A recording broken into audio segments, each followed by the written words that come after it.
Imagine a hot summer day in a bustling water park. Families are laughing, children are running everywhere, enjoying every moment. But suddenly everything changes. The center of attention is a security guard, a man with a stern look, who has clearly chosen his target. The little boy, a black child enjoying his vacation, suddenly comes under suspicion. The guard's gaze is cold and hard. He steps closer, frowns, and the next moment, while laughter and joy still resound around, the boy is asked to leave the park immediately. Why him? Why now? And is it really just a coincidence? Or is it more than that? Write in the comments what your name is and where you are watching this video from. Each of you is infinitely important to us. The support of each of you helps our channel to grow, and we are immensely grateful to you for that. Your engagement, your comments and likes make stories like this one possible. Thank you for being with us. The sun rose high over the water park, filling the space with warm golden light. The summer day promised many fun moments, and the atmosphere was permeated with laughter and joy. The water sparkled like diamonds, reflecting the rays of the sun, and the sounds of splashing, shouting, and music could be heard everywhere. People of different nationalities and ages enjoy their vacation. Families gather around the pools. Teenagers slide down the slides with delight, and parents watch their children laughing. In the center of this splendor, not far from the main pool, stood out a little black boy who was playing alone. His eyes sparkled with joy and a happy smile shone on his face. He was having fun jumping into the water, forming splashes around him that glittered like miniature stars. He had a bright blue swimsuit that emphasized his cheerful nature. He was looking forward to rolling down the water slide again, plunging into the embrace of the cool water. Next to the boy, in the shade of a large umbrella, sat his mother. Watching him with a smile, she was dressed in a light dress and held a cold drink in her hands, occasionally bringing it to her lips. Their joyous moments looked like part of a perfect summer day, but the shadow of discontent was already beginning to loom over this idyll. Although there was an atmosphere of merriment all around, one person stood out amidst the general joy. It was a park guard, with a scowl on his face and a disgruntled look in his eyes. He was scrutinizing the area, his cold eyes running through the people as if looking for troublemakers. His bias became apparent with every glance he cast in the direction of the boy playing in the water. With each passing moment, the tension was building. A fairy tale day filled with laughter and joy could soon turn into something else entirely. And just as the boy continued to have fun, the world around him began to change. The guard, named Jason, stood at his post, scrutinizing the crowd. His face was grim and his hands were clenched into fists. At that moment, he noticed a small black boy playing in the water. Suddenly, a dark thought flashed through his mind. What is he doing here? Jason felt hatred and distrust fill his heart. The boy, with his joyful shouts and carefree laughter, seemed completely out of place on this perfect summer day. To Jason, raised on preconceived stereotypes, it was an obvious threat. He didn't notice the other children around him of all nationalities playing, laughing, and having fun. His attention was focused on only one thing, the boy he didn't think should be here. Some unseemly intruder, he whispered to himself as he scrutinized the child's innocent face. For some reason, the guard felt that this particular boy could be the source of trouble. Jason was convinced that individuals like this always cause trouble. It didn't matter to him that this kid was just trying to have fun and enjoy a summer day to in his mind. He was already a problem. Jason began to approach the boy slowly, his confident steps reminiscent of a predator sneaking up on his prey. His eyes glittered with malice, and it couldn't hide his contempt. As he came closer, he noticed how other people looked away, trying not to notice what was happening. He interpreted this as approval of his actions. When he finally stopped next to the boy, he was still laughing, immersed in his game. Jason furrowed his brow and said, "Hey, you shouldn't be here. The water park is no place for people like you." These words, spoken with contempt, hung in the air like a heavy cloud. The boy looked up, puzzled. He could not understand why he was being treated like this. His eyes reflected a mixture of fright and confusion. He hadn't expected his harmless fun to cause such aggression. "What?" the boy tried to ask, but Jason frowned, unwilling to listen. He was determined to kick him out, despite the confusion and bewilderment on his face. At that moment, other visitors began to gather around. Some whispered among the crowd, some looked on, but almost no one dared to intervene. Jason felt confident, his gaze full of disdain, and even though he felt the anger of those around him, it only fueled his hatred. How quickly could this serene day be ruined? And how far would the preconceptions go? It was all becoming only a matter of time. And while tension hung in the air, an invisible threat loomed over a world where every moment of joy could turn to fear and hatred. Jason, standing in the shadows, couldn't take his eyes off the boy, who continued to play as if nothing was happening, his heart filled with prejudice and suspicion, as if the boy, just enjoying a summer day, was a symbol of everything he hated. The guard began to think about exactly how he could protect the park from the possible problems he thought this black boy could cause. He began to pace around slowly, trying to remain inconspicuous, but his gaze was fixed on the child. Jason felt that his attention had to be directed toward order, even if the order itself was only a product of his own preconceived judgments. He saw the boy interacting cheerfully with other children, laughing, and it only made him hate him more. To him, those childish smiles were just masks hiding real intentions. The thought crept into his mind that it was people like this boy who were always capable of breaking the rules. He remembered seeing similar situations in the past when, in his opinion, kids like that were always causing trouble. Jason didn't notice that. In reality, none of those instances had anything to do with this boy.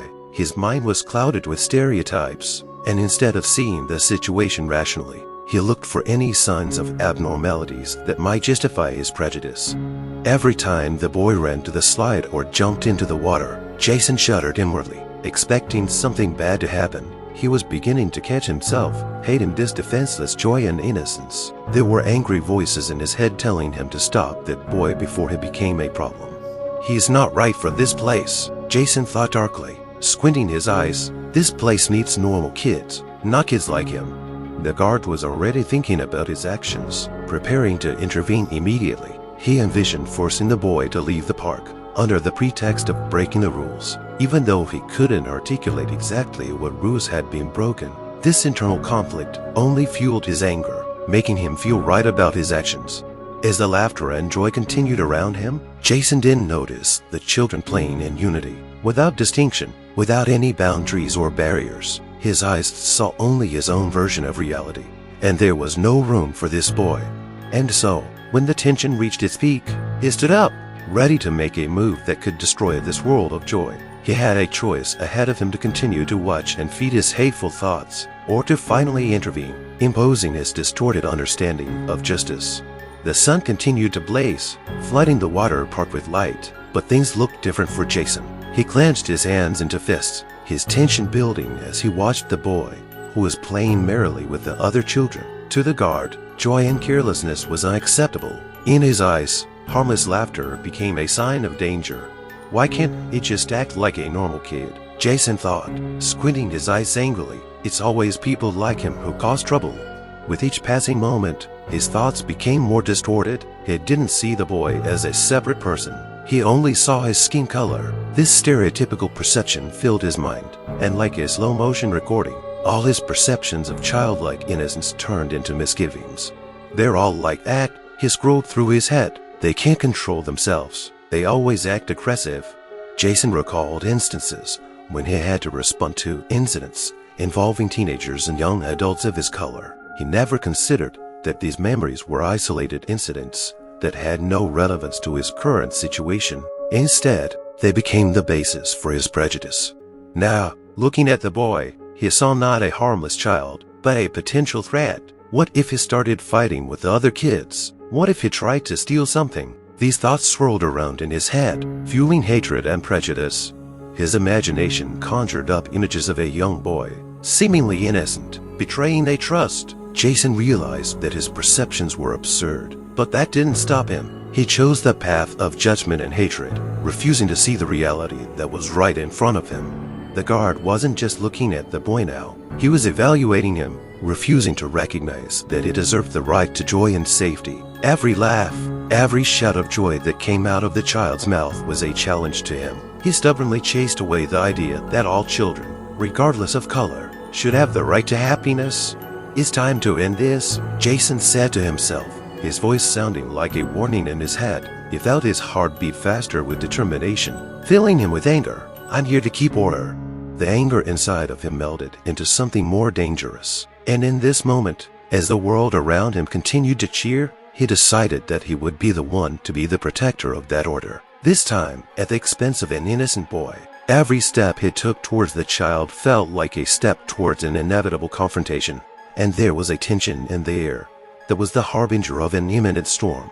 Jason took a deep breath, gathering his resolve. He had already mapped out a plan of action that he felt was the only right one. His confidence grew with each step as he approached the boy. Today he would be the protector of order, he told himself, not realizing that he was in fact the embodiment of bias and injustice. The boy, still having fun, didn't notice the shadow looming over him. As Jason stepped closer, his grim silhouette became obvious to everyone in the vicinity. An unspoken tension gripped the water park as those around them began to notice what was happening. The screams and laughter quieted as something ominous rose in the air. "Hey, you," the guard said sharply, his voice sounding rough and commanding, as if he commanded not only this moment, but all the events taking place in the park. The boy stopped, glancing fearfully at the man. His eyes reflected confusion and fear. He couldn't understand what was happening. "You can't stay here," Jason said, as if it were obvious, and his words were the last word on the matter. He left no room for discussion, knowing that no argument would change his mind. He'd already decided in advance that the boy had broken the rules that no one had seen and that he'd made up himself. "Why?" the boy asked timidly, his voice trembling. He looked for understanding in the guard's gaze, but instead he found cold contempt. "Because you don't belong here," Jason said, his words sounding like a sentence. "You don't have to tell me what you're doing here. This is no place for people like you." Those words burned the boy like hot metal. He felt the world around him begin to crumble. His harmless fun, his joy, was shattered by one single look and one single word. He tried to explain himself, but the words stuck in his throat. The inability to defend himself at this moment was overwhelming. The gathered people began to whisper, their whispers resembling humming. They watched the guard's rough treatment of the boy, and some tried to intervene, but fear overpowered their desires. They didn't know how Jason would react. He was a force they dared not confront. "This is not your place," Jason repeated, moving closer, as if ready to grab the boy's arm and push him out of the park. Every step he took emphasized that he saw this kid as a threat. He was full of stereotypes, robbing the boy of the opportunity to be just a normal kid. With every word, with every look, Jason sank deeper and deeper into his hatred. A boy who had no real reason to fear was now a victim of a system based on bias and aggression. This moment, when the guard's insecurity and anger collided with a child's innocence, was only a precursor to the conflict that would soon erupt. Jason stood in front of the boy, his face contorted with anger and prejudice. In the guard's eyes, the boy was no longer just a kid who wanted to play at the water park. To him, it was a symbol of everything bad he had ever known. Every breath, every laugh of the boy seemed to him a challenge that he was obliged to answer. "I said get out of here," he shrieked, his voice sounding threatening and aggressive. "Get out before I call security. This park is not for people like you." The boy looked at the guard confusedly, his heart beating faster. He didn't understand why he was being treated like this. Everyone around him, children and adults, was enjoying the moment, and he was in the center of hatred and prejudice. "But I'm just playing," the boy tried to say, his voice trembling with fear. "I'm not bothering anyone." But Jason wasn't going to listen. His hatred for the boy was so strong that he didn't want to get into the situation. His decision was unequivocal, and everything he knew about children of his color only confirmed his actions. "Don't you get it?" growled the guard, pressing his lips together. "I see you and your friends here, and this is just not acceptable. I know you can make a mess of things. You need to get out before it's too late." Longing and helplessness filled the boy. He had heard things like this before at school, but had never thought it could happen to him in such an environment. "I just want to play," he repeated, his voice almost a whisper. "Why can't you just leave me alone?" Jason only grinned, as if the boy's words were funny to him. He felt omnipotent, standing in front of this defenseless child. Every time he spoke, his words were not just like commands, but expressed his deep-seated prejudices. "I'm not your friend," the guard growled, his tone growing more and more sullen. "I am the law, and I have the authority to keep people like you out. Know your place." The crowd around them frowned in anticipation. People whispered among themselves. Some looked away, not wanting to interface with the humiliation. There was a look of displeasure on the faces of the adults, but no one dared utter a word. It was a heavy silence that pressed on the atmosphere, and everyone realized that the boy was not to be envied now. Jason seemed to savor his power, feeling the adrenaline rising in his veins. He didn't want to just kick the boy out, he wanted him to feel humiliated and hurt. It wasn't just about keeping order, it was about asserting his superiority. "I won't let you play until you leave," he said sharply. Feeling fear filled the space. It was his personal rule, based on hate and prejudice, and he was going to enforce it. At this moment, everyone nearby felt a shadow looming over their joy. One angry guard and one defenseless child, a clash that could turn into a conflict that could destroy the atmosphere of fun and happiness, like an unrelenting storm in a clear sky. The boy stood frowning in place, his little heart pounding as if it wanted to burst out of his chest. His eyes reflected confusion and fear, and his mind was searching for an answer to a question that didn't make sense. "Why is this happening to me? I just came to have some fun," he said, trying to keep his voice steady, though his insides were trembling with fear. "I didn't do anything wrong. Why can't you understand me?" Jason, consumed by his hatred and prejudice, wasn't going to listen. In his eyes, the boy remained an outsider, an untrustworthy element that he felt was out of place here. His prejudice pierced the atmosphere like a sharp blade. The guard did not see the boy as a child, he saw only a manifestation of what he believed was wrong and alien. "I don't have to explain anything to you," Jason growled, and his words struck like a whip. "You're not the kind of person who has a right to be here. Look at you, you don't even look like the rest of us." The boy realized with horror that the guard was talking about his skin color. It was the moment when everything around him suddenly changed. Joy and laughter vanished into thin air, giving way to sullen looks and bewilderment. There were several adults gathered around who dared not intervene, their faces expressing concern, but fear of the guard held them captive. "I just want to play with my friends," exclaimed the boy, his voice full of despair. "I haven't done anything wrong. Can't I be here like everyone else?" The boy's words, full of naivete and hope, hung in the air but didn't reach the guard's heart. Jason wasn't going to be distracted by emotions or excuses. He was already determined, and his head was full of stereotypes and preconceived notions. "You're just trying to distract me so you can stay here," the guard said with contempt, as if this was not just his opinion, but an axiom that no one dared challenge. "I know how you behave. You always act as if nothing is going on." Jason's words were scalding, leaving a deep wound in the boy's soul. He didn't understand how a grown man could so easily judge him by the color of his skin. Not wanting to see his personality, fear and embarrassment clutched at his heart, but there was still a spark of hope. "I'm not," he whispered, trying to explain himself, but Jason only snorted in response, continuing to approach him as if he was going to take him by the arm and push him out of the park. At that moment, the boy felt the pressure of the situation weigh on his shoulders, but also sadness. He was not just facing bias, he was a victim of it, and this realization depressed him. "All my friends are here," he said, looking around at the children, who began to huddle together, caught up in the atmosphere of tension. "Please let me stay. I just want to play." But his pleas were unheeded. Jason's gaze remained cruel and uncompromising, and the boy already realized that his innocence didn't matter to the guard. Jason's every word only increased his fear and helplessness, and he began to realize that this day, which should have been full of joy and laughter, had become a struggle for his right to exist. Jason stood like a stone statue, ignoring the boy's words, which crumbled into the air like crumbling leaves. He didn't want to hear his excuses, wasn't going to consider the fear and confusion in his eyes. He had a clear picture in his mind. This was a child who shouldn't be here, and he was determined to make him leave. "You're just trying to take the pity out of me," Jason growled, his voice hoarse with rage. He knew what he was doing, but he didn't feel he was doing anything wrong. In his mind, the boy was just another representative of them people who always cause trouble. He supposed, "We know how you behave."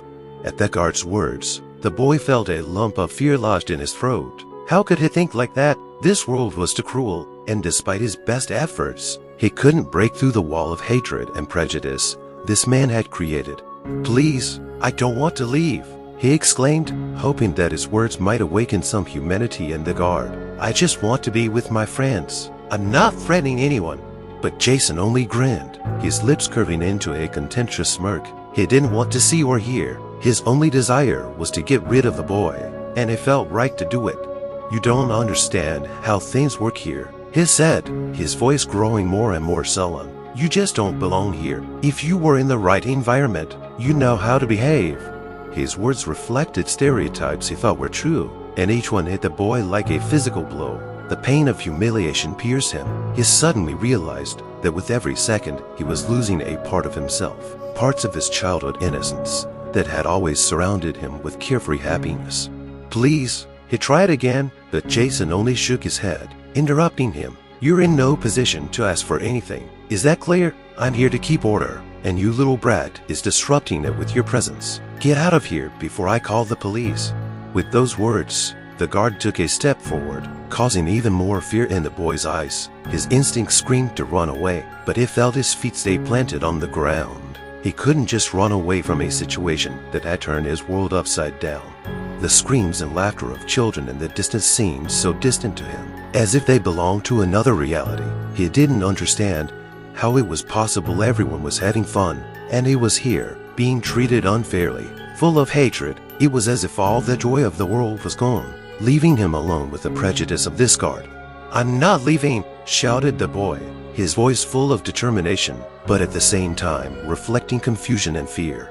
"You're leaving, and you're leaving now," Jason said, his hand moving toward the boy, ready to grab his shoulder and pull him toward the exit. "You just don't understand how things work. If you knew how to behave, you wouldn't be in this position."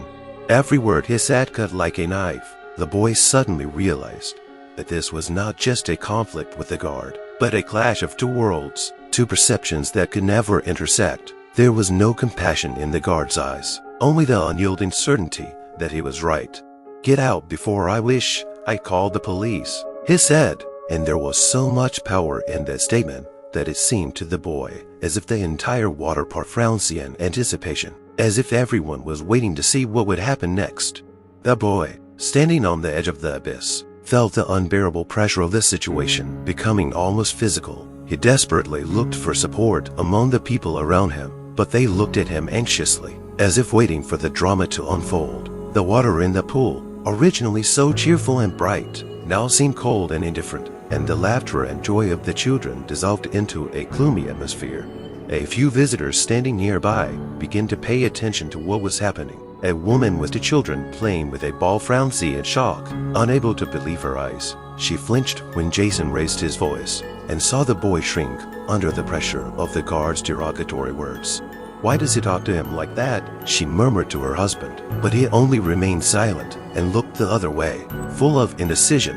The man holding the bag of popcorn furrowed his eyebrows. He realized that something wrong was going on, but his fear of the guard and public opinion stopped him from interfering. Confusion was brewing inside his heart, but he didn't know how to proceed. What if the guard got angry with him? He had already heard stories of how interference had led to unpredictable consequences. The crowd around them was becoming more and more tense. There were whispers and shouts of displeasure. Two teenagers playing in the water stopped and looked at the situation with bewilderment, realizing that something strange and disturbing was happening before their eyes. One of them, a black boy, raised his eyebrows, his gaze full of displeasure. "Hey, man," he addressed Jason, but the man only turned around, full of contempt. "Do you want a lesson, too?" The guard grumbled, his voice menacing, as if he could stop anyone who dared speak to him. The teen felt goosebumps run down his back, but he wouldn't give up. Justice demanded action. He stepped forward and looked at the boy, who seemed ready to cry. "Are you okay?" he asked, but the boy only nodded and his eyes filled with tears. Meanwhile, a few more people began to slow their steps, listening to what was happening. The older man sitting on the bench cringed at the insults he heard, but his fear of conflict with the guard kept him at bay. He remembered the bias he himself had faced when he was younger, but now he was afraid to relive those moments again. "Why doesn't anyone do anything?" said the woman standing next to the man. "It's obvious." The other visitors to the park glanced around, but everyone stayed where they were, as if strong chains bound their feet. Fear overwhelmed their moral fiber. They knew that to interface would incur the wrath of the guard, who seemed to be full of power and rightness in his actions. Jason, realizing that some of them were watching him, increased his intensity even more. He turned to the crowd, arrogance and contempt on his face. "This kid doesn't realize that life isn't that simple," he growled. "This is a place for people who know how to behave. If you don't understand that, you're also part of the problem. The guard's words reflected not only his personal biases, but also stigmatized everyone who had just been watching. They felt his reproachful eyes on them, and those struggling with a moral choice in their hearts frowned again, knowing that to step outside the silence was to face aggression. With each passing minute, the growing tension made people feel more and more helpless. The boy, the only one who did not know what to do, found himself in the center of injustice, and this one feeling helplessness became his constant companion. Jason, seeing the tension building in the air, felt confident. This wasn't just a job for him, but an opportunity to demonstrate his power. He stepped closer to the boy, a hint of mockery in his voice, and he wasn't about to hold back his true feelings. "Look at you," the guard began, pointing disdainfully at the boy. "You're out of place here. People like you are always causing trouble. Look at all these people." He pointed to the crowd. "They don't want you here." His words were joined by the sullen looks of the visitors. Oh, though hesitant to speak out, nevertheless agreed with his tone. All feelings of humiliation and condemnation were directed at the boy, as if he were guilty only of having been born with a different skin.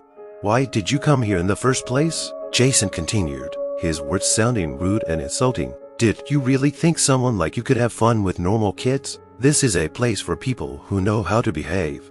The boy, tears glistening in his eyes, felt his soul torn by this humiliation. He didn't understand why a grown man, not knowing him, was being so aggressive towards him based only on the color of his skin. What had he done wrong? "I just want to play," he exclaimed again, but Jason only grinned, his face contorted with contempt. "A game? For people like you. A game is just a dream." He raised his voice, as if there was a challenge in his words. "How dare you dream of being here? You probably don't even know how to behave among normal people." Perplexed whispers arose again in the crowd. The people who had heard the derogatory reference began to realize that they were watching something terrible, but their fear of the guard kept them in a daze. Each of them felt they should intervene, but realizing how Jason might react, they shut down again. "You're not fit for this place," Jason said, moving closer to the boy so that he could feel his aggression. "You should go back where you came from." He said it with such hatred that it cut like a knife. The boy felt his heart breaking with resentment. Each rebuke was like a bullet hitting his young soul. He didn't understand how he could hate someone so much just because they had a different skin color. Wasn't that wrong? "I'm not here to hurt anyone," he said, but his voice shook with fear. "I just want to be with my friends." But the guard was not going to listen. He continued to humiliate the boy, treating him like an unworthy creature. "You have no right to be here," he said, alienating that child. "You should know your place. You don't need to make noise here. You're just a nuisance." Despite his youthful innocence, the boy felt a powerful torrent of hatred and prejudice wash over him. He looked around and saw the faces of the people around him, who were once again looking away, preferring not to interface in this humiliating scene. Their silence, their indifference, seemed to make the situation worse. His mind conjured up images of the cheerful water park where he had once dreamed of playing, laughing, and being free. Now it seemed like a prison filled with pain and fear. Every harsh word from the guard was a blow, and he didn't know how much more he could take. "Get out of here," Jason insisted, and the boy felt tears welling up in his eyes. All his hopes that someone would protect him were slowly dying, leaving only a deep sense of helplessness and loneliness. As Jason continued to humiliate the boy, his own inner peace began to crack. At one point, he noticed that the boy was wearing a new t-shirt and the shorts were from an expensive brand. The appearance of the child he was so eager to humiliate suddenly made him think for a moment, could such a boy really be here for no reason? But Jason wasn't going to give in to those doubts. Instead, he took another step forward, so that he wouldn't give himself a chance to loosen the tension. Stereotypes were ringing in his mind about how kids from troubled neighborhoods always looked different. This young black boy, with his expensive clothes and innocent gaze, only confirmed for the guard his deeply held preconceived ideas. "Are you from some fancy family?" Jason said with a sneer. Moving closer to the boy again, he glared at him from the height of his imagined superiority. "Couldn't your parents have taught you how to behave in public? You don't even know how to dress." Every word that came out of his mouth carried the weight of hatred and contempt. Jason did not allow himself to loosen his grip on his convictions. In his world, in his perception, the boy was guilty by the mere fact of his existence, and while the expensive clothes might have said something else, they only emphasized to the guard his own hatred of what was not familiar to him.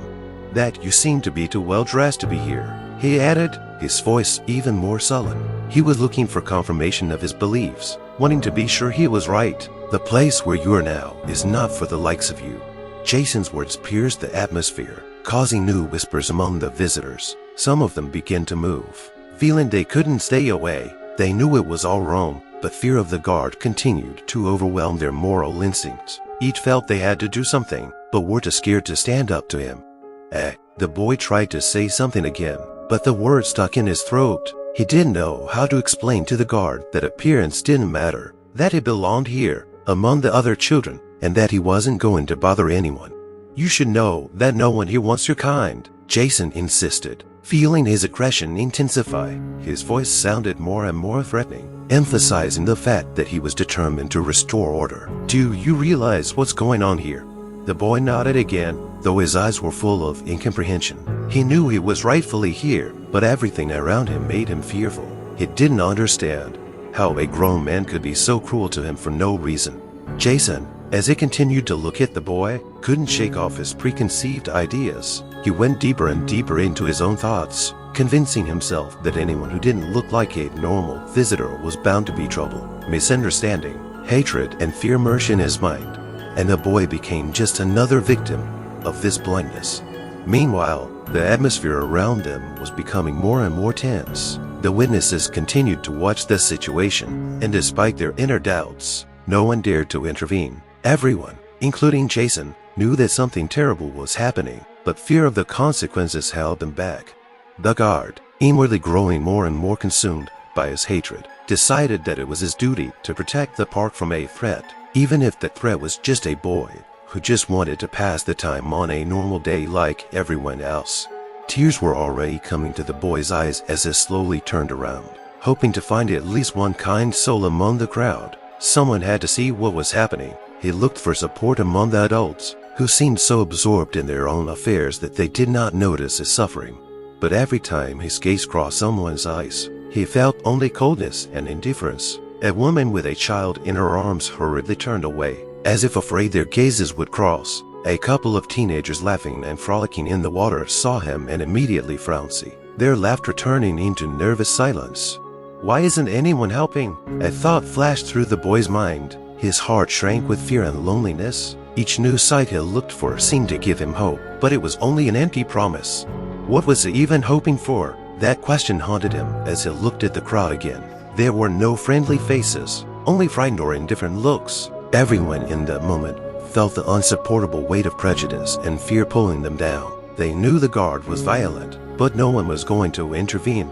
The boy's strength was wearing off. He turned his attention back to Jason, who continued to stare at him with contempt, as if he were not a person but an object to be eliminated. "You shouldn't be here." That thought hung in the air, and the boy seemed to hear it whispered in the guard's every word. "Please," he finally burst out, and cast a desperate glance at the group of adults standing nearby. "I just want to play." But no one responded. Instead, a few more people averted their eyes, as if the boy himself were the source of their shame. A sense of humiliation grew more and more inside him. Why don't they realize this is wrong? Jason grinned, feeling his power as he saw the boy looking for support. This picture of the boy, dressed in expensive clothes, standing before him in such a pathetic position, only added to the guard's confidence. "Do you think anyone here will help you?" he said with obvious pleasure, his voice filled with contempt. "They know you're just another juvenile bully who just wants to cause trouble." Every word he said burned like fire, and the boy suddenly realized that he couldn't stay here without finding at least one person to take his side. He turned around again, but only saw one of the adults turn away and walk away, as if that was the only right thing to do in this situation. One woman who had once looked at him with interest took a step back at that moment, as if something had reminded her of the importance of keeping order and avoiding conflict. Her act was the final blow to the boy's hope. He didn't just feel isolated, he was thrown into the darkest corner of this park, where only hatred and prejudice reigned. "You all don't understand anything," he exclaimed, his voice shaking with the emotion he was trying to suppress. But no one responded. All eyes were averted, all ears closed. Jason, feeling his impunity, continued to increase the pressure. You don't matter, but he smiled, but it wasn't a friendly smile. It was the grin of someone enjoying his victory. No one is going to protect you. You don't belong here, and you never will. With each new insult, a new fire was lit in the boy. He looked for help, but every glance returned only cold silence. Not only pain, but also anger flared inside him. How could anyone treat him like this? At that moment, when the only hope left him, the boy felt his heart pounding in his chest and the tears he had been holding back began to flow out. He tried again to gaze into the faces of the people around him, but instead of seeing support, he only observed fear and indifference. And that was the worst humiliation of all. Suddenly, a woman entered the water park, her bright attire in stark contrast to the gray atmosphere looming over the scene. She walked with dignity and confidence, like a ray of light in this gloomy moment. The boy's mother, Emily, was exquisitely dressed. Her dress of expensive material emphasized her high status, and her well-groomed hair glistened in the sun. She was looking for her son, who she thought should be enjoying the day, but when she saw him, her heart clenched with horror. Emily noticed Jason leaning threateningly over her boy, who seemed to be on the verge of tears. Incomprehension and anxiety instantly filled her mind. Why was this guard being so cruel to her child? What's going on here? She asked loudly. Stepping closer, her voice sounded determined, but there was a lot of anxiety in it. The crowd turned their eyes toward her, but no one dared to answer. This guy's breaking the rules. The guard uttered his words with faint determination. When he saw the boy's mother approaching, his composure was shaken. I'm just doing my job, and I don't want him causing trouble for the other customers. Emily felt rage boiling in her chest. Trouble? How could her son, dressed in expensive clothes and looking so innocent, be said to be the source of trouble? Internal alarms made her heart beat faster as she looked at the guard with contempt.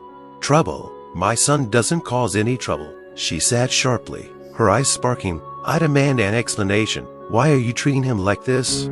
Jason tried to suppress her anger, but instead it only deepened it. Something about her confidence and appearance only served to reinforce his prejudice. I'm just doing my job. Ma'am, you can't expect the likes of him to behave normally in public places. His voice sounded as if it didn't understand what it was like to be a mother at all. Emily was shocked by this insult. How could her son be so devalued? She knew that society often looked at people of color with distrust, and now this guard was direct evidence of that. She wasn't going to stand for it. You mean my son isn't good enough to be here just because he's black? She asked, her voice shaking with anger. Each word grew sharper, and emotion blazed in her eyes. This is totally unacceptable. By this point, the crowd was slowly starting to come to life. The visitors who had previously remained aloof were now exchanging perplexed glances. They could not remain indifferent when such an injustice was unfolding in front of them. Some began whispering to each other, discussing how the guard was clearly overstepping his bounds. I don't want you telling my son how to behave, Emily continued, not taking her eyes off Jason. He belongs here like everyone else. You have no right to humiliate him just because of the color of his skin. Despite her steadfastness, Jason only grinned. There was no room for understanding in his eyes, which were filled with prejudice. He felt his power eroding with every word she said, but he wasn't going to give up. I just don't want him here and ruining the atmosphere for other people. If you don't know what I'm talking about, maybe you should look around. All these people know that this is no place for someone like him, he said, pointing to the crowd. Emily felt her rage rising, and her voice grew louder and louder. These people shouldn't listen to you. I know how hard it is to be black in our society, and now you're turning against my son just because of his skin. Now the crowd, too, was finally beginning to realize the gravity of the situation. Some began to nod approvingly at Emily, while others intermittently glanced around, realizing that this happened every day, but they never interfered. How can you make such a statement? She exclaimed, her heart filled with hatred for injustice. Do you want everyone to forget that there are people who deserve respect? You can't deprive him of that.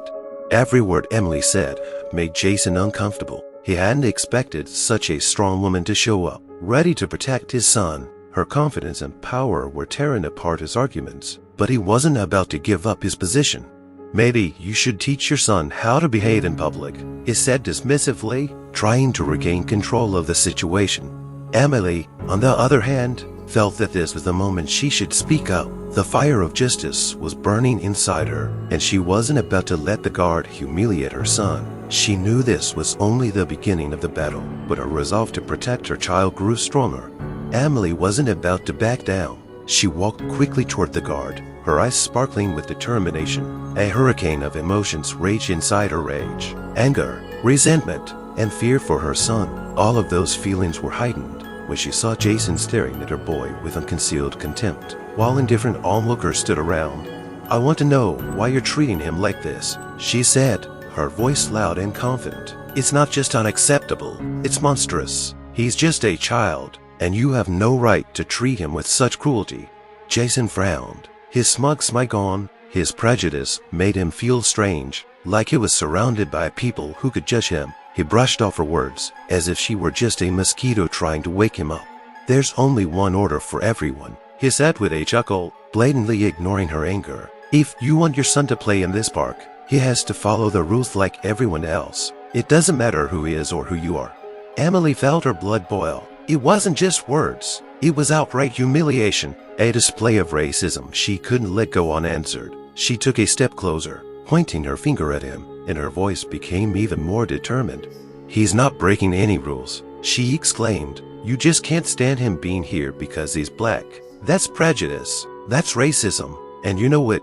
Jason, feeling the mounting pressure from those around him, knew that his behavior was beginning to raise questions. But instead of admitting his mistake, he decided to continue as he was, sheltering behind the protective shield of his power. "I'm just protecting this park from potential problems," he said, now with a slight tremor in his voice, but there was no remorse on his face. "You may think your special rules apply to you, but everyone here is equal. That's my job. I'm not going to debate with anyone." Emily felt fear begin to creep into her mind, but she couldn't afford it. Her son was here, and she couldn't let someone who embodied all the worst traits of society go unpunished. "You epitomize everything that is wrong with our society," she continued, her voice full of anger and passion. "This boy is not a threat. He's just playing like anyone else. You should respect him as a human being, not judge him just because of the color of his skin." The crowd was beginning to come to life. At first they had only stared, but now some of them were whispering among themselves, realizing that what was happening was clearly unfair. Some of them seemed ready to support Emily, but fear of the possible consequences still held them back. "And what do you want me to do?" Jason asked mockingly, but his voice shook with tension. He could feel the negativity building around him, and he began to realize that his credentials in the eyes of those around him might be undermined. "You want me to just turn a blind eye and let him do as he pleases? I will not risk the safety of the other patrons." "Safety?" Emily echoed, her eyes burning. "You are not providing security. You are only creating an atmosphere of fear and hatred. All you are doing is fueling the fires of prejudice and racism that have long existed in our society." Emily's words sounded like a weapon, awakening in the hearts of the people around her a hatred of the prejudice they often faced, but rarely dared to speak out. Each of her arguments became more powerful, as if she were exposing the truth of how racism permeates everyday life. "I'm sure other people can tell that your son is acting inappropriately," Jason continued, trying to save face, but his confidence was starting to fray at the seams. "People are on the side of order. They're here to have fun, not to get in trouble." But Emily, realizing that the conflict was escalating, only increased the pressure. "So you're saying that just because he's black, he's already problematic? That's discrimination. Jason, you're putting him at risk just based on his race." The crowd became more active. People began to whisper and exchange glances full of anger. One of the men in the crowd, looking at the boy with compassion, said, "You can't just pay attention to skin color. It's not a reason to hate." At that moment, Jason began to realize that his position was beginning to crumble. Fear gripped him as he realized that not only Emily stood against him, but the multiple witnesses to this disgrace. It was a moment when he realized that not only was he policing, but he had become a symbol of hate. "I'm just doing my job," he shouted, though his voice sounded uncertain. He tried to take a step back, but Emily wasn't going to let him go.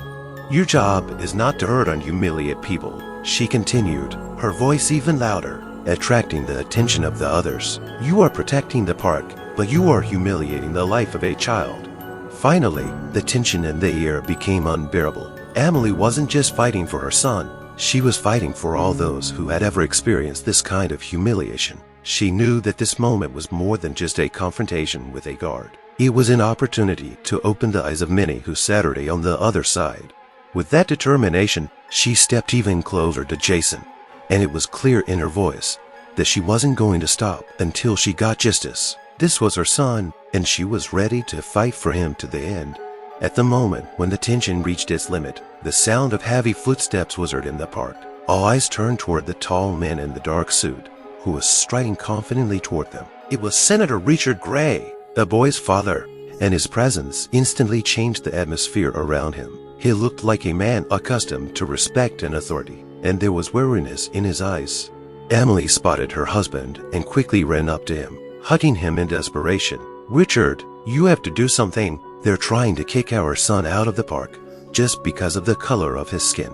The senator looked around and quickly realized what was happening. His heart clenched with anger as he watched the guard, Jason, without showing an ounce of respect, continue to humiliate their child. He quickly approached them, his confidence and authority giving him a special strength.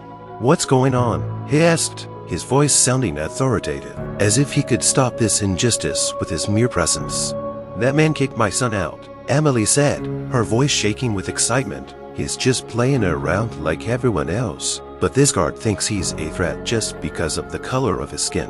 Jason, noticing the senator approaching, felt his confidence begin to crumble. Suddenly his words and actions seemed even more ridiculous and wrong in the face of the power this man represented. He took a step back, unable to hide his embarrassment. "I'm doing my job," Jason muttered, but his voice was not as confident as before. "This boy is breaking the rules." Richard Gray turned sharply to the guard, his eyes burning with anger. "How dare you humiliate my son and tell me he's breaking the rules?" He sat with rage, his voice sounding like thunder. "This boy has done nothing wrong, but enjoys time in the park like everyone else." The crowd gathered around felt the tension building. Some began whispering among themselves, condemning the guard's behavior. It wasn't just an action, it was a fight against prejudice, and they were all witnesses. "Do you think you can just treat black children like that?" the senator continued, his voice growing louder and louder. "Do you think your racism can go unpunished? I know how people like you look at people who are different from you." Jason, feeling the reproach flying at him, quickly started to make excuses, but there was no confidence in his voice. "I'm just being orderly. I've seen some kids behaving inappropriately, and I'm just protecting the safety of this park." "Safety?" Richard exclaimed. "You call that safety? You undermine the confidence and dignity of an innocent child just because of a preconceived notion of his race. You are not a defender of order, but an instrument of racism that is destroying our society." The senator's words rang like thunder in the silence. Emily felt hope blossom in her chest. She knew that Richard wasn't just her husband. He was a man who understood how to fight injustice. "I'm not going to let this go," Richard said, turning to the guard. "You didn't just ruin my son's day. You humiliated our family. I'm going to file a formal complaint about your behavior." Whispers of approval began to be heard all around. Visitors to the park began to unite, realizing that this was not just a matter of one family, but a community issue. It was clear that they, too, were tired of bias and inequality. Jason, who had just been sure he was right, now felt his world crumbling. He knew that his behavior was undermining his authority, and as the looks from those around him began with hatred and condemnation, his face flushed with shame, he began to take steps backward, his voice now sounding uncertain. "I was just carrying out my duties," he began, but no one listened to him. "Your duties are tools of oppression, and you must be held accountable for that," Richard said, his voice cold but determined. "We will not tolerate racism and prejudice here or anywhere else." Emily felt her heart fill with pride for her husband. She knew that together they could change this situation. This scene was not only about her son, but about many others who had suffered similar humiliation. As people began to discuss how they could help, Emily realized they were not alone. It was a moment of unity, when a common goal to fight bias and protect children brought them all together. "This boy is not only the son of a senator," Richard said, his voice growing louder and more confident. "He is the son of a man who believes in justice, and I'm sure that every one of you do, too. We must stand together against these prejudices." Watching the crowd's reaction, Jason realized that his actions could no longer go unpunished. He was surrounded by people ready to protect the child and his family. He was vulnerable, and he knew it. "I didn't mean to offend anyone," he said, but his words sounded hollow. But at that point, it was too late. Emily and Richard stood shoulder to shoulder, ready to defend their son and all those suffering from racism. They had become a symbol of hope for many, and the story was just beginning to unfold. Jason's condition changed in an instant. He felt his confidence melt away, like ice shards falling from a roof in the bright sunlight. A crowd had gathered around him, their eyes full of judgment, and they looked at him as the embodiment of every prejudice they had encountered throughout their lives. Every whisper, every disgruntled movement was a punch in the face he couldn't ignore. Jason realized that his actions had led to this moment. He hadn't just insulted a child, he'd insulted his family, and now they were all witnessing his shame. Fear began to encompass him as darkness crawled into every crevice. He was unprepared for the consequences of his decisions, but now that the senator was standing right in front of him, it was too late. In the midst of the silence that hung in the air, Jason looked at Richard Gray. In his eyes he saw not only anger, but disappointment, as if the senator looked at him not as a human being, but as a symbol of everything that was wrong with society. That realization struck Jason in a way he'd never expected. He tried to find the words to explain himself, but nothing came to mind. "I was just doing my job," he said, his voice sounding hoarse and uncertain, but realized that those words didn't excuse his actions. His job now sounded like a silly excuse that couldn't overshadow the humiliation he'd caused the boy.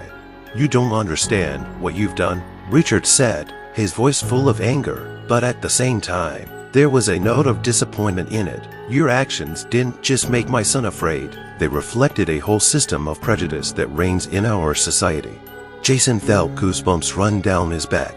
Every word the senator said hit him like hammers, shattering all his defenses. He remembered the way he looked at the boy, full of suspicion and hatred, and how that look was the result of everything he'd absorbed in his years in security. They began to whisper, and Jason noticed that their gazes were no longer neutral. They were full of contempt. The feeling of rejection and shame was unbearable. He suddenly realized that in their eyes he was not just a guard, but the embodiment of every prejudice they'd ever experienced. "I didn't mean to," tried to justify himself again, but now even he realized it sounded too weak. He took a step back, lowering his head. His emotions struggled inside him, anger at himself, at the system that had created him, and at those who had supported this outrage. Emily, seeing his confusion, felt something like compassion. She knew that racism was deeply ingrained in society, but she couldn't afford to feel sorry for him in this situation. She turned to Jason, her voice sounding firm despite her own emotions. "You made a choice that has affected our son. It's a choice you need to recognize," she said. "If you want your behavior to change, you need to understand why it was wrong." The crowd began to fill the gap, discussing what had happened. Some expressed their own stories of the humiliation and pain their bias had subjected them to. It was a unity that exposed the problems that existed in the community. Jason felt his confidence crumble. He felt that at this moment his life as a guard was in question. His own worth was in question, and he was standing on the edge of a precipice. He began to realize that his actions were not just about how he looked at the boy, but how he perceived himself in a world full of prejudice. "I was wrong," he said at last, his voice shaking with emotion. The words he'd spoken felt like a heavy burden. "I couldn't see him as a man. I could only see the color of his skin." The crowd frowned, and for a moment there was silence in the air. It was the confession many had been waiting for, but he couldn't bring it all back. Jason knew that his realization wouldn't atone for his actions, but perhaps it could be the beginning of change. "I can't undo what I did," he said, looking at the boy and his parents. "But I want to learn. I want to change the way I look at people. I want it to never happen again." But Emily, realizing they were just words, couldn't believe it. "Your words mean nothing without action. Jason, you have to show it in action." Richard nodded in agreement. "It's important that you not only realize your mistake, but that you take steps to change. Society is changing, and we all need to learn from our mistakes." For a moment, Jason felt all eyes focused on him again, but now there was no hatred, but sadness and a desire for change. he began to realize that each of us could be part of the solution, but that we had to start with ourselves. In that moment, standing under the weight of his realizations, Jason may not have been perfect, but he was ready to begin the journey toward change, and that beginning may have been more important than he'd ever imagined. Senator Richard Gray stood like a rock in front of guard Jason, his heart full of rage and frustration. Every word he spoke sounded like thunder, echoing in the minds of the assembled onlookers. He realized that his son, still a child, had been subjected to a humiliation that many people should never have to experience. "Explain to me how you can just walk up to my child and start kicking him out of the park for no reason," Richard said, his voice firm and commanding, but with a hint of pain in it. "You saw him as a threat just because of the color of his skin, and that is completely unacceptable." The crowd held its breath, ready to listen to every word the senator spoke. Some began to exchange glances, realizing that this was not just a random incident, it was the embodiment of the deep social problems they faced in their lives. Emily stood beside her husband, her heart pounding with anger and worry, but she was proud of the way he had defended their son. "I was just concerned about the safety of the park," Jason said, but his voice sounded uncertain. He noticed the people around him looking at him with contempt. "I thought he might be a troublemaker, like the other kids." "Trouble?" Richard interrupted him, feeling his anger rising. "Do you really think a boy who plays and laughs is a threat? You should judge people by their behavior, not by the color of their skin." Jason lowered his eyes, his mind beginning to clear. He realized that maybe he hadn't been prepared for this meeting, for being in the middle of the anger he deserved. "I had no intention of insulting him," he said, and there was sincerity in his voice, but words couldn't justify his actions. "You know what hurts me the most?" Richard said, his voice shaking as he spoke of his feelings. "It hurts me to see how prejudice destroys children, how barriers of hatred are built that scar their souls. This moment for my son wasn't just a confrontation with you. It was a confrontation with a system that for too long has allowed people like you to think they can dictate who has a right to be in the park and who doesn't." The crowd began to whisper, some of them nodding in agreement, realizing that this could be happening in their lives. Children and parents began to rally in support of the boy and his family, and it was like a small revolution against prejudice. "Do you know what happens to those who let hate control them?" Richard continued. "They become prisoners of their own fears and prejudices, and they never realize what real humanity is." Emily, unable to contain her emotions, added, "Our children should not have to grow up in a world where they are accepted based on the color of their skin. I want my son to know that he can be whoever he wants to be, wherever he wants to be, and he will be treated with respect. It's not just a question of how you see my son. It's a question of how you see all of your work. It's not my fault. I grew up like this," Jason said, his voice low. Every word he said sounded like an attempt to justify what he'd done, but it didn't matter anymore. The look of disappointment and frustration in the eyes of the senator and his wife left him no chance of relief. "But you can change it," Richard said, his voice calmer but still full of power. "We can all change it. I want you to understand that your actions have consequences. This isn't just about you and your fear. It's about how we can make this a better society for everyone, including our son and people like him." Approving voices began to be heard all around. People began to discuss how they could act, how they could unite against the bias that had been invisible for so long. This was more than just a fight for one child. It was the epitome of a fight for all agreed voices. Jason suddenly felt his inner state change. He began to realize that his life and his job had to be more than just fulfilling responsibilities. He wanted to be part of the solution, but to do so he had to recognize his mistakes and learn from them. "I don't know how to fix it," he said, but his voice wasn't as confident as before. "I realized that I was wrong. I was blind to what was really going on around me. And now that you've realized that, what are you going to do about it?" Richard asked, his voice a little softer, but still stern. "It's important that you not only realize it, but that you decide to change your actions." Jason finally looked into Richard's eyes, and in them he saw not only anger, but hope for change. In that moment, he realized that his actions could be the catalyst for greater awareness, greater understanding. He had to accept his mistakes, but he also had to be willing to act. "I want to start by changing my behavior," he said, trying to be sincere. "I want to understand how it all works. I want to learn how to fight bias." Richard, sensing his sincerity, nodded. This is the first step, and it's very important. But remember that actions speak louder than words. If you want someone to take you seriously, you have to be willing to change yourself and the world around you.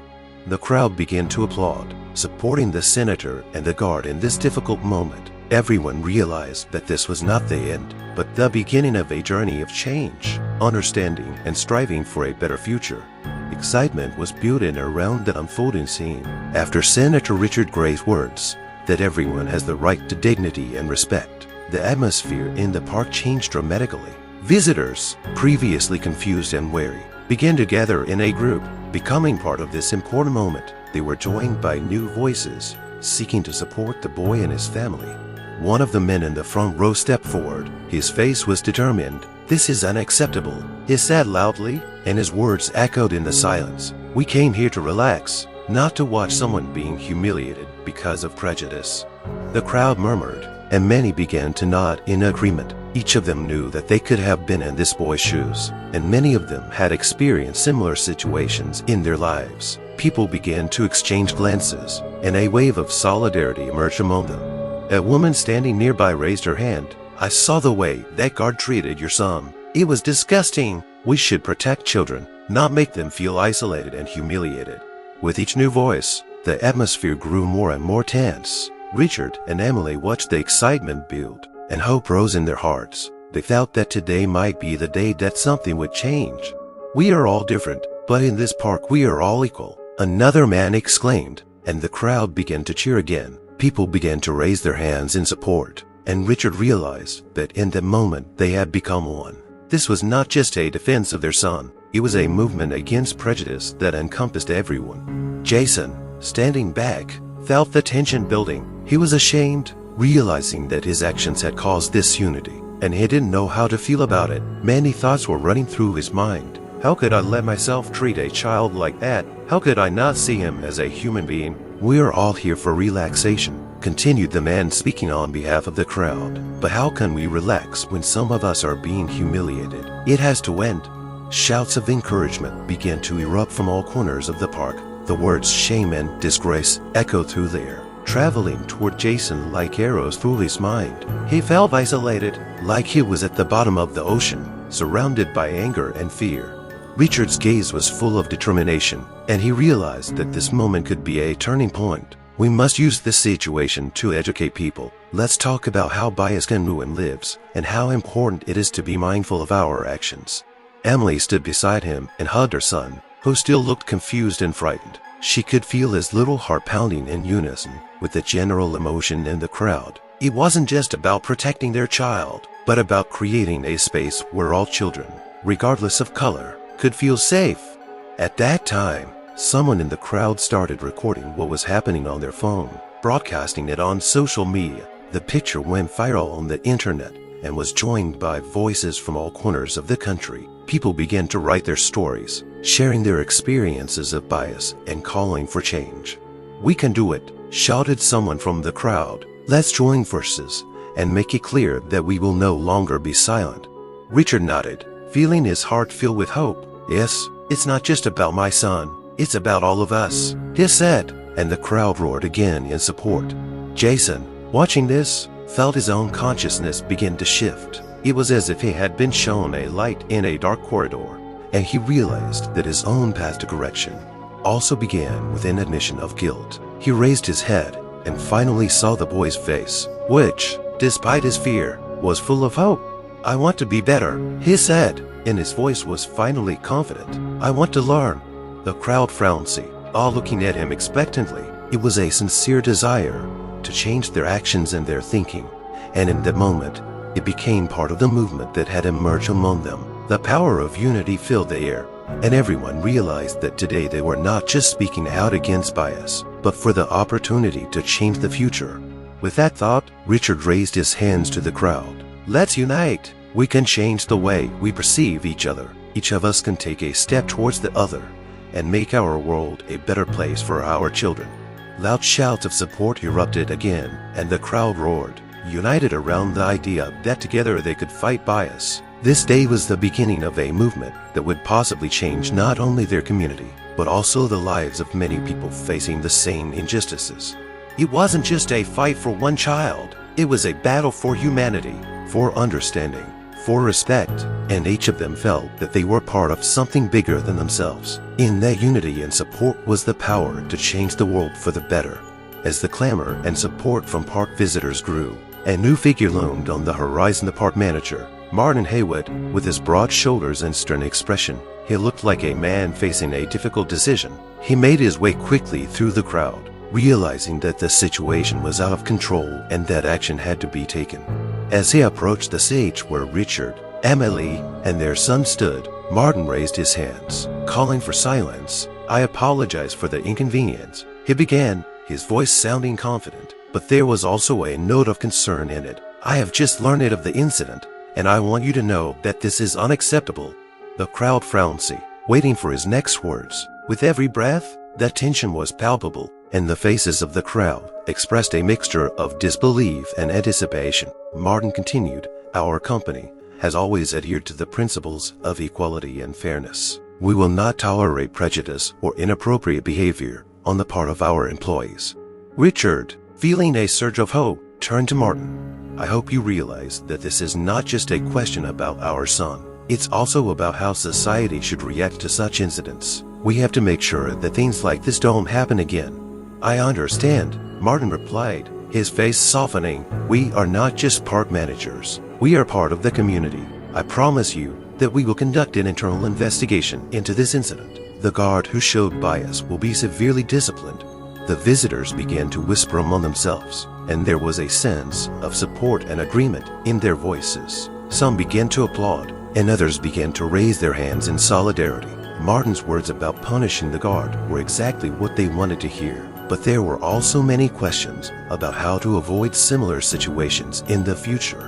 "We can't just punish him," said one of the men present, stepping forward. "That will not solve the problem of bias in our society. We must educate and sensitize so that such incidents do not occur." Martin nodded, realizing the validity of that remark. "You are right. We need to implement training programs for our staff so that they understand the importance of respecting everyone, regardless of their background. It's not just a question of how to treat customers. It's a question of how to create a society where everyone can feel safe." Emily, who was standing nearby, felt a rush of emotion. She knew that talking about training and education could be an important step toward change. "I hope you will take this seriously," she said, her voice full of confidence. "It has to be a real initiative, not just a promise." Martin nodded, promising that the word would be backed by action. "We also plan to organize open meetings to discuss bias and discrimination. We will invite community members to share their stories and teach us how to be better." Richard, feeling that their voice had been heard, added, "This is what we want to see. If we can start a dialogue and create a space for discussion, maybe it will help prevent such incidents in the future." The crowd began to support the idea, and soon there were shouts of approval. The crowd felt that their actions mattered and that they could make a difference. Everyone realized that they were part of something bigger, a movement towards understanding and equality. Martin turned to Richard and Emily again. "I apologize for what you have been through. I hope you will accept our apology and continue to work with us to make this park a safe and welcoming place for everyone." "We're ready to work with you," Richard said, his voice calm and confident, "but we will also be watching to see that you keep your promises. We all want our children to grow up in a world where they can feel safe and respected." Martin nodded, accepting it as a challenge. He realized that change took time and effort, and that he had to be ready to take action. There was a hope inside him that their joint efforts would lead to positive results and help create a society free of prejudice and hatred. When Martin returned to the staff group, he felt they were on the cusp of change. In his mind, he had already hatched a plan to change the culture of the park, to make it safe and welcoming for all. In this moment, although there was still much to be done, he realized that the steps taken today could be the foundation for a better future. Meanwhile, people gathered around, their support built not just for one incident, but to make each person feel accepted and valued. The story continued to unfold, and they may have only been at the beginning of a long journey, but every step they took filled them with hope for change. In the days following the incident at the water park, the discussions did not stop. Social media was filled with posts, opinions, and stories of people who had experienced bias and racism. This story became not just about what happened to one boy, but a deeper phenomenon that affects everyone. Society began to realize that such cases are not just one-off incidents, but systemic problems that require attention and action. Richard and Emily continued to actively participate in dialogues organized by the park to discuss ways to prevent bias. They shared their son's experience and their own feelings about what had happened, inspiring others to talk openly about their experiences. People began to join support groups to share their stories and find strength in them. At one of these meetings, Richard said, "We cannot allow fear and bias to continue to destroy our lives. Each of us must be prepared to raise our voices against injustice. This is not just a matter of personal dignity, but of our common future." With each new meeting, participants began to develop action plans. They discussed the need to create training programs for employees, organizations, and local businesses to increase understanding and respect for different cultures and traditions. People began to realize that these lessons could change not only their own perspectives, but also those of future generations. Meanwhile, security guard Jason, who was a victim of his own biased thinking, also began to seek ways to understand and make amends. He met with a psychologist and began to work on himself, realizing that his actions had not only hurt the boy, but also affected his life and career. The realization that his bias may have ruined someone's life led him to want to become a better person. "I realized that my behavior was wrong," he said at one of the meetings. "I want to learn and grow so that I don't make the same mistakes in the future." It was an important confession that helped many of those present realize that change starts with each of us. This story, which began as a tragedy, has been a driving force for many. It demonstrated how bias and racism can destroy lives, trust, in entire communities. Everyone gathered realized that even one simple mistake can have far-reaching consequences, and that it is in their power to change that. A few weeks later, the Equality Day initiative was organized in the park. At this event, people of different nationalities came together to celebrate diversity and solidarity. Everyone was able to share their culture, traditions, and experiences, turning this tragedy into a source of learning and unity. On that day, Richard and Emily, watching the smiling faces of the children playing together, felt their hearts fill with hope. They knew the world wasn't perfect yet, but they realized that the change that had begun in their hearts now encompassed the whole community. Society became more aware, and everyone realized that it was important not just to accept each other, but to actively challenge prejudice. They understood that there was a story behind every face, and that everyone deserved respect and dignity, regardless of color or background. The story is over, but its lessons remain in the hearts of people who are now more attentive to each other. Every step they took was a step towards creating a world where justice and equality are core values. They realized that unity, understanding, and a willingness to learn from each other can lead to a brighter future where everyone can live in harmony and peace.